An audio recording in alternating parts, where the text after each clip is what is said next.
এক সুন্দর মাঠে একটি অলস ফড়িং এবং একটি ব্যস্ত পিঁপড়া ছিল। তারা পাশাপাশি বাস করত, প্রতিদিন নিজেদের কাজ নিয়ে ব্যস্ত থাকত। ফড়িং সারাদিন রোদে আনন্দে গান গাইত এবং নাচত, আর পিঁপড়া কঠোর পরিশ্রম করে খাবার সংগ্রহ করত এবং তার বাসা তৈরি করত।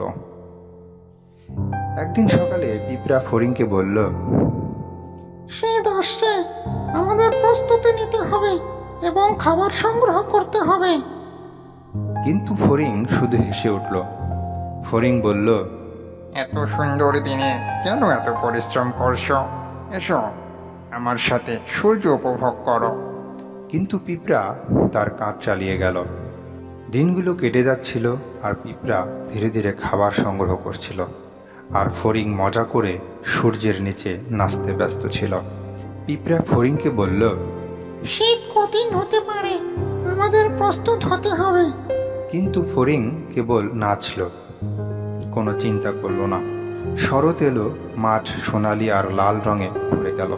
পিঁপড়া আরও বেশি খাবার সংগ্রহ করছিল, কিন্তু ফড়িং কেবল মজা করছিল, কোনো পরোয়া করছিল না।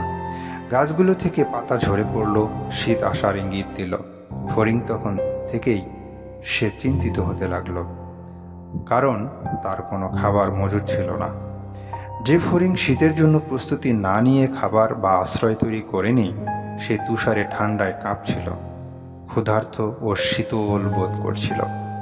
চিন্তিত ফড়িং পিঁপড়ার উষ্ণ বাড়ির দরজায় গিয়ে মৃদুভাবে টোকা দিল। তুমি কি আমাকে সাহায্য করবে?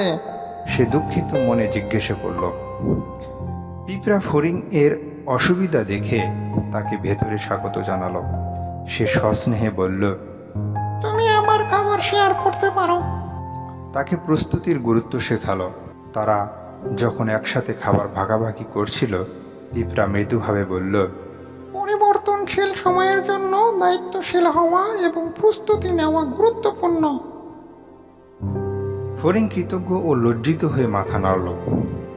আমি মূল্যবান একটি শিক্ষা পেয়েছি। তোমার দয়া ও জ্ঞানের জন্য ধন্যবাদ। পুরো শীতকালে পিঁপড়া তার খাবার ও উষ্ণতা ভাগ করে নিল। ফড়িং তাকে গৃহকর্মে সাহায্য করল, কঠোর পরিশ্রমের গুরুত্ব শিখল। যখন বসন্ত এলো, ফড়িং আর পিঁপড়া একসাথে কাজ করল। তারা বীজ রোপণ করল আর খাবার সংগ্রহ করল, আরও ভালো বন্ধু হয়ে উঠল।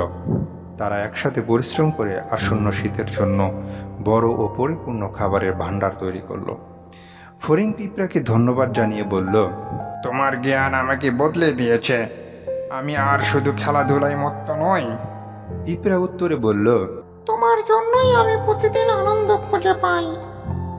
গ্রীষ্ম ফিরে এলে মাঠ ভরে উঠল তাদের বন্ধুত্ব ও দলগত কাজের সুরে, যা আনন্দ ও হাসিতে পরিবেশকে মুগ্ধ করল।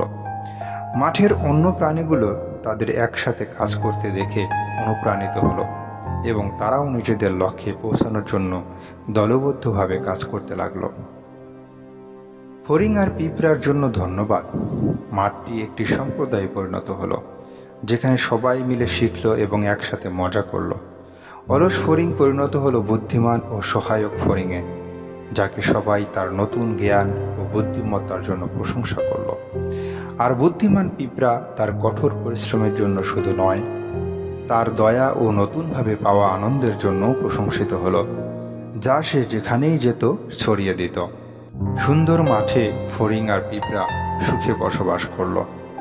দেখালো যে বন্ধুত্ব সুর, জ্ঞান এবং উন্নতির ক্ষমতা নিয়ে আসে।